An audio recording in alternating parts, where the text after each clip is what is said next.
Bab 134. Lara Jean tercengang seperti disambar petir. Dia mengira mobil Chuck Cannon dibeli oleh Yolanda Lane, bahwa dia hanya ingin pamer. Namun, dia tahu bahwa Yolanda tidak mampu membeli mobil sport ini. Itu bernilai beberapa juta dolar. Mungkinkah Chuck benar-benar menjadi baler? Tapi, bagaimana mungkin? Chuck selalu begitu miskin. Bagaimana dia bisa begitu kaya tiba-tiba? Lara tidak bisa mengetahuinya. Dia benar-benar terkejut. Lara sangat bingung saat itu. Apakah Chuck benar-benar pecundang? Lara mencoba menyangkalnya. Namun, dia merasa bahwa Chuck terlihat berbeda ketika dia muncul di depannya dengan mobil sport. Lara merasa bahwa dia adalah pria tampan yang kaya sekarang. Lara memandang Chuck dengan cara yang berbeda sekarang. Dia merasa sangat menyesal bahwa dia tidak setuju untuk tidur dengannya terakhir kali. Juga, dia berfantasi bahwa baler terlihat seperti Chuck. Namun, ternyata Chuck adalah baler. Apakah dia benar-benar jatuh cinta pada Chuck? Lara sama sekali tidak bisa menggambarkan perasaannya. Reaksi Charlotte berbeda dengan Lara. Dia hanya sedikit terkejut. Sejak kapan Chuck membeli mobil baru? Uang yang dia keluarkan untuk mobil sport ini setara dengan 2 BMW seri 7. Dia benar-benar kaya. Sudah kubilang bahwa aku benar-benar mampu membeli BMW seri 7, kata Chuck. Laras terdiam. Dia merasa terlalu memalukan baginya untuk terus menyebut Chuck pecundang. Lara tergagap. Dia tidak tahu harus berkata apa. Dia bahkan tidak berani menatap Chuck lagi. Chuck berjalan ke arah mereka. Wajah Lara pucat dan matanya merah. Air mata mengalir di pipinya. Dia merasa bahwa dia tidak bisa lagi menghadapi Chuck. Dia berkata, "Maafkan aku." Charlotte tidak tahu harus berkata apa. Dia hanya diam. Chuck melirik Lara dan berbalik untuk pergi. Namun, Lara menghentikannya dan memohon, "Chuck, itu semua salahku di masa lalu. Maaf. Tolong jangan kirim fotoku, kumohon." Chuck ingin mengirim fotonya pada awalnya. Kalau tidak, dia tidak akan bergabung dengan begitu banyak obrolan grup. Namun, dia merasa bahwa dia akan terlalu menyakiti Lara jika dia melakukannya. Lara bahkan mungkin akan bunuh diri. Meskipun dia membenci Lara, dia tidak ingin Lara mati. Karena itu, dia tidak mengirim fotonya pada akhirnya. "Tolong jangan lakukan ini." Lara menangis dan memohon. Dia merasa sangat lelah. Baler yang sangat dia sukai sebenarnya adalah orang yang paling dia benci. "Aku akan melakukan apapun yang kamu minta. Tolong jangan kirimkan fotoku." Lara terus memohon. Chuck menatap Lara. Dia tidak pernah menyangka Lara yang dulunya angkuh dan mendominasi, akan memohon belas kasihan padanya. "Apakah kamu masih akan sombong di depanku?" tanya Chuck. "Tidak, aku tidak akan." Lara menggelengkan kepalanya dan berkata. Chuck adalah orang kaya. Bagaimana dia bisa bersikap arogan di depan Chuck? Dia merasa menyesal telah memperlakukan Chuck dengan buruk. Dia bahkan tidak berani menatap matanya sekarang. "Baik. Aku tidak akan mengirimkan fotomu." Chuck menggelengkan kepalanya dan berkata. Lara menghela napas lega. Kemudian, dia bertanya dengan ragu-ragu dengan suara lembut, "Apakah ada syarat untuk ini?" Chuck menatap Lara. Lara tergagap. "Aku tidak pernah berpikir untuk tidur denganmu." Chuck menggelengkan kepalanya dan membuka pintu mobil. Laras tercengang. Apakah dia baru saja mengatakan bahwa dia tidak pernah berpikir untuk tidur denganku? Dia pikir. Memikirkan hal ini, dia menangis. Chuck kebetulan melihat Yolanda Lane keluar dari lift saat dia mengemudi. Yolanda terkejut. Kemudian, dia segera kembali ke akal sehatnya. Charlotte dan Lara memandang Yolanda, yang mengenakan gaun dan sepasang sepatu hak tinggi yang indah. Dia memiliki kaki panjang yang ramping. Dia sangat cantik. Wanita cantik dengan mobil sport. Keduanya tampaknya sangat cocok. Apakah Yolanda yang mengandalkan Chuck untuk dukungan keuangan, bukan sebaliknya? Memikirkan hal ini, Lara tercengang. Chuck berkata kepada Yolanda, "Biarkan aku mengirimu kembali ke sekolah. Berbahaya bagi seorang gadis untuk kembali sendirian pada jam seperti ini." "Oke," jawab Yolanda. Kemudian, dia membuka pintu mobil dan masuk ke mobil. Chuck segera mengemudikan mobilnya. Dia pergi. Lara dan Charlotte berdiri di sana untuk waktu yang lama. Charlotte menghela nafas. Chuck bahkan mampu membeli mobil yang begitu mahal. Dia telah meremahkannya. "Apakah aku sedang bermimpi?" gumam Lara. "Tidak. Semua ini benar," kata Charlotte. Lara menangis lagi. Air mata bergulir di pipinya. "Lara, apakah kamu benar-benar menyukainya?" tanya Charlotte. Charlotte bisa tahu bahwa Lara jatuh cinta pada Chuck hanya dengan melihat ekspresi wajahnya. Lara berharap dialah yang baru saja masuk ke mobil sport. Aku tidak tahu. Aku. Lara menggelengkan kepalanya. Dia benar-benar sangat merindukannya. Namun, dia tidak yakin apakah dia benar-benar jatuh cinta padanya. Lara menangis lagi. Apakah kamu tidak akan kembali ke sekolah? Tanya Chuck heran. Sekarang sudah terlambat. Yolanda adalah tipe orang yang akan tidur dan bangun pada jam-jam biasa. Kenapa dia tidur larut malam ini? Ya, hari ini adalah hari ulang tahun teman masa kecilku. Aku harus pergi ke bar untuk merayakannya bersamanya, kata Yolanda. Dia tidak ingin masuk ke mobil Chuck sekarang. Namun, dia akan merasa tidak enak jika dia menolaknya. Chuck bertanya padanya bar mana yang dia tuju. Kemudian, dia mengantarnya ke sana karena jaraknya tidak terlalu jauh. Oke, terima kasih. Yolanda tersenyum dan berkata. Terima kasih kembali, kata Chuck. Dia ingin menelepon Yvette setelah mengirim Yolanda ke bar. Yolanda berbicara dengan Chuck ketika mereka melewati sebuah bar, teman masa kecilku ingin merayakan ulang tahunnya di sini. Namun, barnya sedang direnovasi. Jadi, kami memutuskan untuk merayakannya di bar lain. Bukankah ini bar ibunya? Dia ingat ibunya mengatakan kepadanya bahwa dia ingin merenovasi bar dengan cara yang mewah. Ya, sepertinya mereka sudah memulai renovasi. Dia pasti akan datang untuk mendukungnya ketika bar dibuka kembali. Saya mendengar bahwa pemilik bar ini telah berubah. Jadi, bar ini sedang direnovasi sekarang. Saya pikir pemilik baru bar ini pasti sangat kaya karena butuh banyak uang untuk mengambil alih bar ini. Yolanda memandang Chuck dan berkata. Chuck tersenyum dan berpikir, aku khawatir ibuku bahkan tidak tahu berapa banyak uang yang dia miliki. Apa yang kamu tertawakan? Jangan bilang kamu yang mengambil alih bar ini? Yolanda bertanya tak percaya. Dia tahu bahwa Chuck telah mengambil alih bar dengan melihat ekspresi wajah Chuck. Nah, Chuck bisa mengambil alih City Square. Oleh karena itu, mungkin saja dia bisa mengambil alih bar ini juga. Tidak. Aku tidak mengambil alih bar. Chuck menggelengkan kepalanya dan berkata. Ibunya yang mengambil alih. Bar mungkin menjadi bar mewah teratas di negara ini setelah renovasi. Oh. Yolanda mengangguk dan berkata. Ternyata dia terlalu banyak berpikir. Segera, mereka tiba di bar yang disebutkan Yolanda. Yolanda membuka pintu dan keluar dari mobil. Dia berkata, terima kasih. Terima kasih kembali. Chuck menggelengkan kepalanya dan berkata. Yolanda berbalik dan berjalan ke bar. Chuck menyadari bahwa Yolanda meninggalkan tasnya di dalam mobil ketika dia hendak mengemudikan mobil. Karena itu, dia memarkir mobilnya di pinggir jalan dan berjalan ke bar. Ada banyak wanita cantik di dalamnya. Mereka semua sangat seksi. Chuck melihat Yolanda dari kejauhan. Chuck berteriak padanya tetapi dia tidak mendengarnya karena musiknya terlalu keras. Dia tidak punya pilihan selain mengejarnya. Yolanda masuk ke kamar pribadi. Beberapa orang keluar ketika Chuck hendak memasuki ruangan. Siapa kamu? Kurasa kamu memasuki ruangan yang salah. Salah satu dari mereka berkata. Ya. Aku belum pernah melihatmu sebelumnya. Sepasang pasangan itu memandang Chuck dari atas ke bawah. Temanku ada di dalam. Aku di sini untuk mengiriminya sesuatu, kata Chuck. Siapa temanmu? Lebih baik kamu pergi dari sini jika kamu tidak bisa menyebutkan namanya. Salah satu dari mereka berkata dengan kasar. Jalan Yolanda, jawab Chuck. Apa? Yolanda Lane?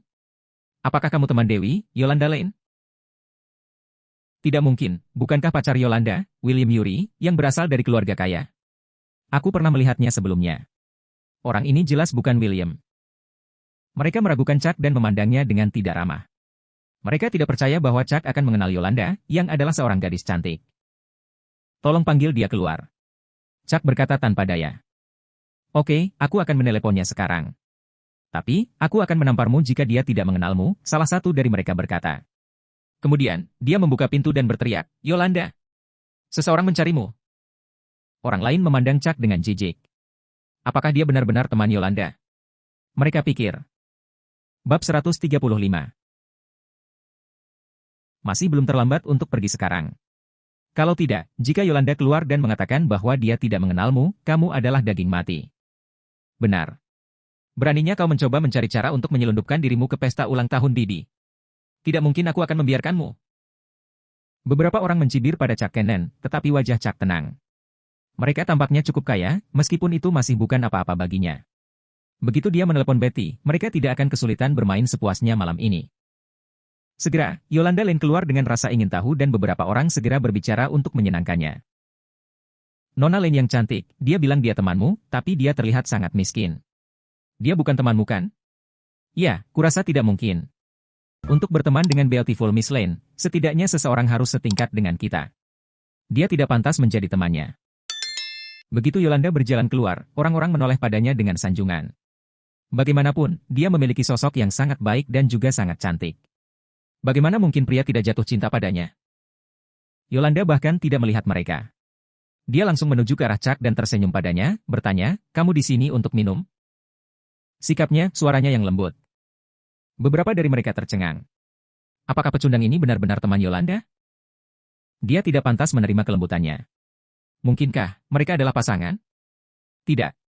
Chuck menggelengkan kepalanya dan meletakkan tas itu di depan Yolanda. "Kau meninggalkan tasmu di mobilku. Aku hanya ingin mengembalikannya padamu." Yolanda tiba-tiba merasa malu dan tersipu. "Terima kasih." Dia mengambil tasnya. Mobilnya? Mobil jenis apa yang bisa dia kendarai? Orang-orang di sekitarnya menebak bahwa itu mungkin hanya mobil seharga 100.000 hingga 200.000 dolar. Bagaimana dia bisa begitu tak tahu malu untuk memamerkannya? Orang-orang itu menggelengkan kepala dengan jijik. "Ya, aku akan pergi."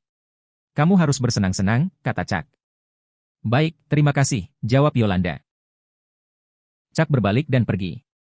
Namun, seseorang dari dalam kerumunan tiba-tiba mencibir pada mereka, "Hei, Yolanda, kamu sudah berganti pacar? Kenapa kita tidak mengenalnya?" Orang yang berbicara adalah seorang wanita cantik berambut emas. Dia berpakaian minim dan berjalan keluar dari kerumunan bergandengan tangan dengan seorang pria tampan. Keduanya terlihat sangat serasi. Yolanda mengerutkan kening. Si cantik ini adalah teman sekelas SMA-nya Jacqueline Fredson, dan pria ini adalah Merch Chadi, juga dari SMA yang sama. Saat itu, Jacqueline menyukai Merch, tetapi Merch selalu mengejar Yolanda. Namun, Yolanda telah menolaknya. Sejak saat itu, Jacqueline memiliki semacam dendam terhadapnya. "Tidak ingin memperkenalkannya kali ini? Aku yakin kamu dicampakkan oleh mantan pacarmu." Jacqueline tertawa penuh semangat. Dia selalu iri dengan kecantikan, penampilan, dan kekayaan Yolanda. Dia tidak berani menunjukkan rasa irinya dan hanya bisa menyimpan perasaannya di dalam dirinya secara diam-diam. Belakangan, setelah mengetahui perusahaan ayah Yolanda bangkrut, Jacqueline merasa lebih arogan karena akhirnya melihat ketenaran dan kekayaan Yolanda dibuang begitu saja. Namun, setelah Yolanda kuliah, dia berhasil mendapatkan pacar yang sangat kaya. Jacqueline tidak senang dan kembali iri padanya. Tapi hari ini, dia sekali lagi senang melihat Yolanda berkencan dengan seorang pecundang. "Luar biasa. Kenapa kamu tidak menjelaskan? Biar ku tebak, kamu benar-benar dicampakkan." Jacqueline terus terkekeh. Bagaimana dia bisa melepaskan kesempatan ini untuk mengolok-olok Yolanda? Merch tertawa dingin di sampingnya. "Kamu menolakku saat itu, tapi sekarang kamu telah dibuang. Kamu pantas mendapatkannya. Tapi jika kamu dicampakkan, biarlah. Mengapa menemukan pecundang seperti pacarmu? Dia terlihat sangat miskin. Tidak heran kamu malu untuk memperkenalkannya, tapi tetap saja, kalian berdua adalah pasangan yang cocok, karena, bukankah kamu juga sama miskinnya?" Jacqueline mencibir. Sementara Merch tersenyum, orang lain yang hadir hanya melihat Chuck dengan kesal. Bagaimanapun, dia telah berhasil mengumpulkan perhatian dan cibiran semua orang. "Jika Anda memiliki sesuatu untuk dikatakan, katakan saja. Jangan melibatkan orang lain," kata Yolanda tegas sambil menatap Chuck. "Maaf tentang itu, mengemudilah dengan hati-hati." Yolanda masih tersenyum sopan pada Chuck. Chuck melirik pasangan itu dan berjalan setelah beberapa saat ragu-ragu. Jacqueline mendengus pelan dan menatap Chuck dengan jijik. "Perkenalkan dia pada kami, ya." Yolanda mengabaikannya dan langsung berkata kepada Chuck. "Kenapa kamu tidak masuk dan minum jus?" Dia sangat malu untuk membawa Chuck ke dalam ini. Dia awalnya ingin tinggal sebentar dan kemudian pergi, tetapi jelas bahwa segala sesuatunya tidak berjalan seperti yang dia inginkan. Chuck mengangguk dan berjalan masuk bersama Yolanda. Jacqueline sangat marah melihat Yolanda mengabaikannya. Dia mengulurkan tangannya untuk menghentikan mereka. "Berhenti di sana. Ini hari ulang tahun Bibi yang ke-23 hari ini. Bukan orang sembarangan yang masuk sesuka hati dan membantu diri mereka sendiri. Dia bahkan tidak memperkenalkan dirinya, jadi siapa yang tahu apa yang akan dia lakukan di sana? Bagaimana jika dia mencuri? Beberapa ponsel atau jam tangan," kata Jacqueline. Dia bertekad untuk mempermalukan Yolanda hari ini. "Kau berlebihan." Ekspresi Yolanda berubah dingin. "Jadi apa? Semua orang di dalam kaya. Semua orang menggunakan iPhone atau memakai jam tangan yang harganya setidaknya 50.000. Jika Anda miskin, bijaklah dan jangan masuk."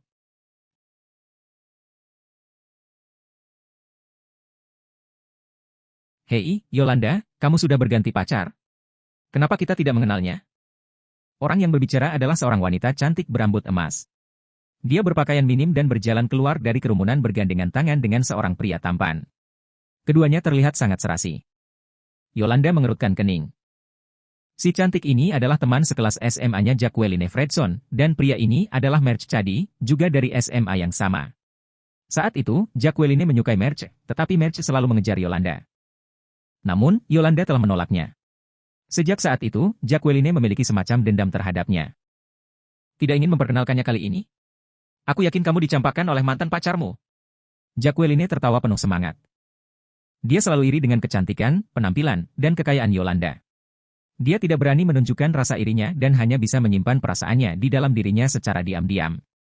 Belakangan, setelah mengetahui perusahaan ayah Yolanda bangkrut, Jacqueline merasa lebih arogan karena akhirnya melihat ketenaran dan kekayaan Yolanda dibuang begitu saja.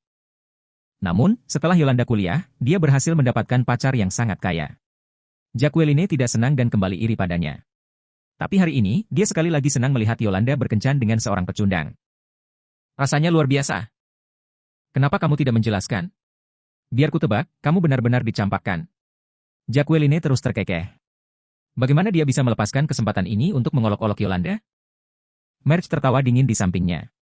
Kamu menolakku saat itu, tapi sekarang kamu telah dibuang. Kamu pantas mendapatkannya. Tapi jika kamu dicampakkan, biarlah. Mengapa menemukan pecundang seperti pacarmu? Dia terlihat sangat miskin.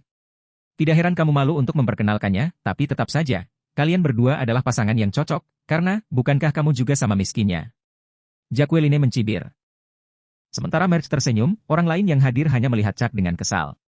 Bagaimanapun, dia telah berhasil mengumpulkan perhatian dan cibiran semua orang. Jika Anda memiliki sesuatu untuk dikatakan, katakan saja. Jangan melibatkan orang lain, kata Yolanda tegas sambil menatap Chuck. Maaf tentang itu, mengemudilah dengan hati-hati. Yolanda masih tersenyum sopan pada Chuck. Chuck melirik pasangan itu dan berjalan setelah beberapa saat ragu-ragu. Jacqueline mendengus pelan dan menatap Chuck dengan jijik. Perkenalkan dia pada kami, ya. Yolanda mengabaikannya dan langsung berkata kepada Chuck. Kenapa kamu tidak masuk dan minum jus? Dia sangat malu untuk membawa Chuck ke dalam ini. Dia awalnya ingin tinggal sebentar dan kemudian pergi, tetapi jelas bahwa segala sesuatunya tidak berjalan seperti yang dia inginkan. Chuck mengangguk dan berjalan masuk bersama Yolanda. Jacqueline sangat marah melihat Yolanda mengabaikannya. Dia mengulurkan tangannya untuk menghentikan mereka. Berhenti di sana.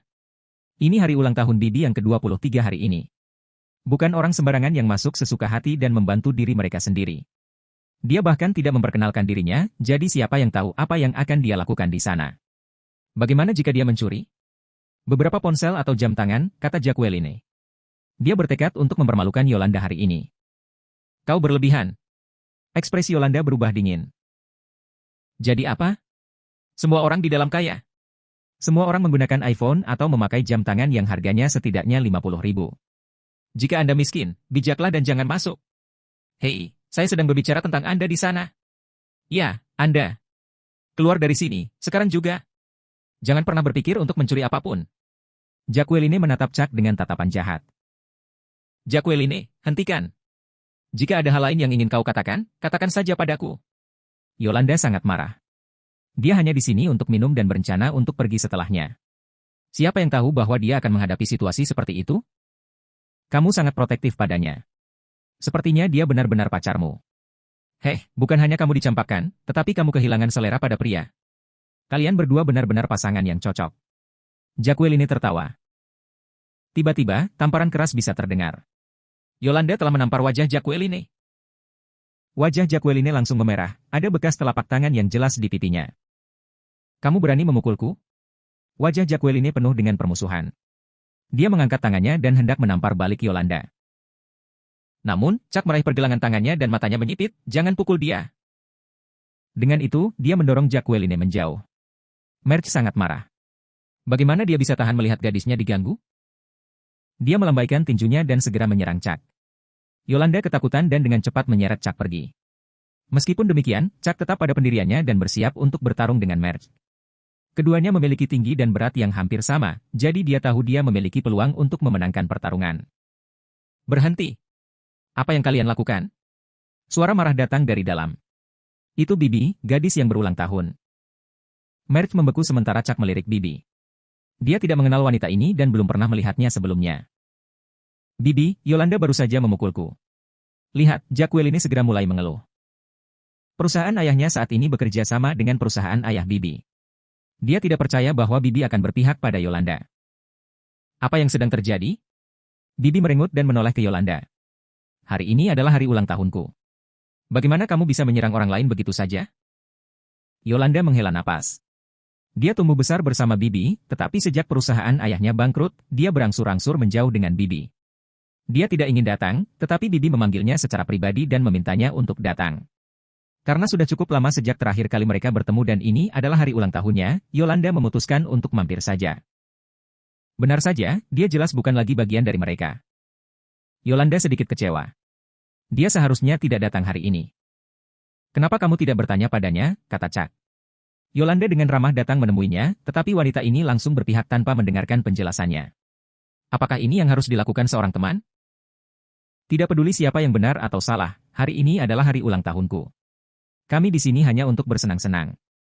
Bagaimana kami bisa memukul orang lain? Bibi mengerutkan alisnya tidak setuju. Maafkan saya. Yolanda menghela napas. Lain kali hati-hati. Aku tidak memintamu datang hanya untuk memukul orang lain, Bibi memperingatkan. Mengerti, kata Yolanda. FCK. Itu saja. Dia memukulku. Jacqueline ini sangat tidak puas. Sementara Chuck tidak memperhatikan, dia mengangkat tangannya dan menampar Yolanda. Namun, Yolanda mengangkat tangannya dan menangkap Jacqueline tepat waktu. Jacqueline bahkan lebih marah. Lepaskan aku. Jangan lupa, tempat tinggal orang tuamu sekarang adalah rumah temanku. Aku bisa membuat orang tuamu tidur di jalanan malam ini. Yolanda meliriknya dan mendorong Jacqueline menjauh. Dia terhuyung mundur dan hampir jatuh ke tanah. Kemudian, dia menoleh ke Bibi dan mengeluh, Bibi, buat dia pergi. Orang seperti ini tidak memenuhi syarat untuk bergabung dengan pesta. Yolanda, aku menghargai keinginanmu. Kamu sebaiknya kembali sekarang, kata Bibi. Yolanda menghela nafas dan mengangguk, ya, Bibi, selamat ulang tahun untukmu. Dia berbalik dan mulai pergi. Namun, dia merasa bersalah dan hampir meneteskan air mata. Ini tidak seperti dia karena dia selalu menjadi orang yang kuat, Bult. Mengapa harus seperti ini? Uang menentukan apakah seseorang benar atau salah. Itu tidak masuk akal. Dengan nada minta maaf dia berkata, Chuck, maafkan aku, ayo pergi. Mengapa kamu pergi? Dia memintamu untuk datang, dan kamu datang. Tapi sekarang setelah dia memintamu pergi, kamu pergi. Jacqueline memandang mereka dengan jijik. Apakah mereka tahu siapa Bibi itu? Jika dia meminta Anda untuk pergi dengan baik, Anda sebaiknya pergi.